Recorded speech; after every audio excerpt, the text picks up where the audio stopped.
Coordination, a day in the life of an aid worker. Meet Johan and Matthew, both experienced response managers. Johan works for World Concern Relief and Matthew for World Vision. Last week a super typhoon ripped through their coastal nation, and this is the story of how Johan and Matthew use coordination in a typical day of the response. Johan and Matthew head to their morning senior management meeting. They must clear the warehouse of all tarps for the new shipment. The shelter manager will be unable to attend the shelter cluster meeting, and there is a highly affected community named WAM next to the Area Development Program. The government have stopped distributions in WAM, and the community are becoming angry. Johan and Matthew agree to run an assessment in WAM. Johan gives a brief update and asks assistance from the finance, supply chain management and HR team on grants which start in the coming weeks. They all agree to work closely together. Matthew provides a long update to avoid being asked questions. He points out the finance manager for not producing budgets on time, and he doesn't ask for any assistance as he feels intimidated by the group. Johan and Matthew return to their offices. They both realise the media is starting to report on WAM and no one is available to run the assessments. Johan calls a contact from the university who he has had lunch with many times. The academic agrees to run the assessment and start in the next week. After speaking with the communications team, Johan calls contacts in the media he has built over the past few years and provides key messaging on WAM. Matthew calls all the World Vision people he knows who could run the assessment. Someone could arrive in country in 3 weeks, but nothing is confirmed.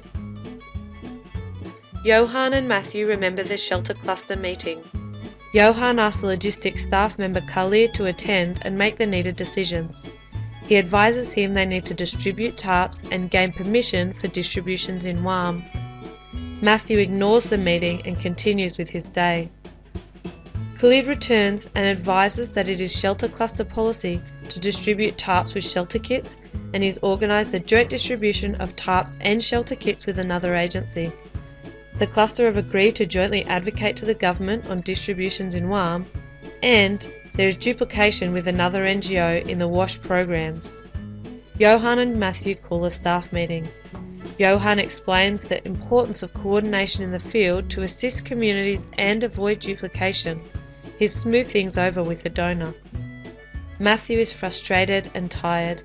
He arranges the tarp distribution and finds that no one has spare time for the assessment.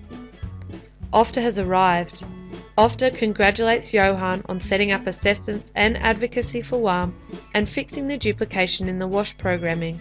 They would like to discuss future possibilities. Ofta is angry at Matthew.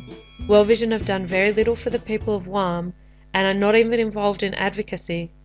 Ofta are unhappy that World Vision are distributing tarps against cluster policy, and after seeing WASH duplication today, they have lots of questions to ask about the grant management.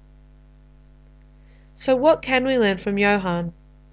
Build networks before a disaster with academics, media, and the private sector and more. Build teams who work across the organisation and feel comfortable networking outside World Vision. Don't be afraid to call cluster leads or other NGOs. Don't put up with silo mentalities. And be creative to ensure coordination continues even when there are few staff and little time. So are you a Johan or a Matthew? And how can you improve coordination?